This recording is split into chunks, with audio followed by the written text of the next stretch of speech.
La nature entièrement autre de notre Seigneur.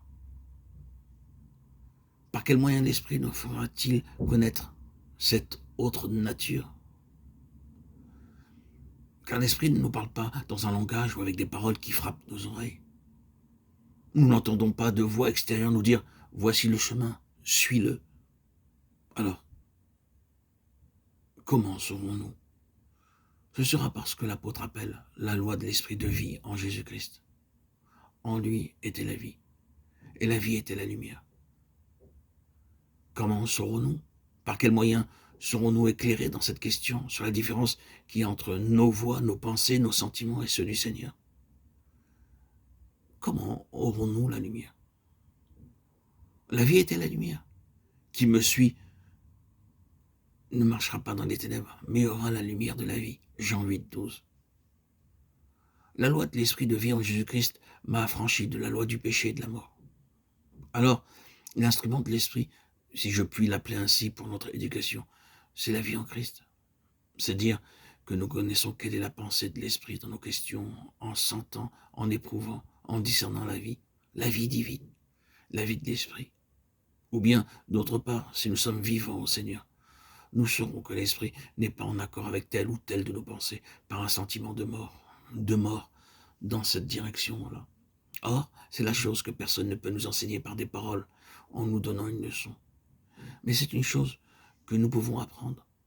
Nous la connaissons par nos réactions, souvent par de violentes réactions. Nous avons suivi une certaine voie, et nous avons ensuite une mauvaise réaction. Nous nous efforçons de réaliser une certaine chose dans une certaine direction, et nous savons, si seulement nous voulons nous arrêter un instant pour la considérer, nous savons que c'est nous, oui, nous-mêmes, qui essayons de faire cela. Nous savons très bien que cette chose n'est pas spontanée, qu'elle manque de cette spontanéité, qui est la marque du Seigneur. Nous savons que le Seigneur ne se manifestera pas en cela. Nous savons très bien que nous n'avons aucun sens de spontanéité et de paix. La chose doit être forcée, elle doit être poussée, il faut l'amener à se faire. Je pense que plus ou moins chacun de nous qui sommes des enfants véritables de Dieu, nous comprenons de quoi je parle ici.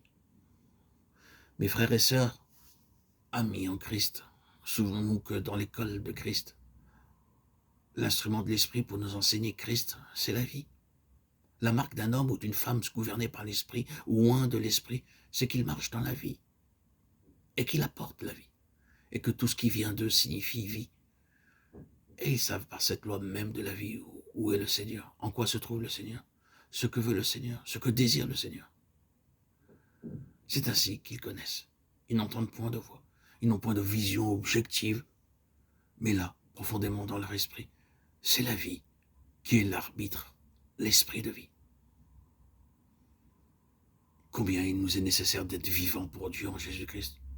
Combien il nous est nécessaire de nous saisir sans cesse de la vie.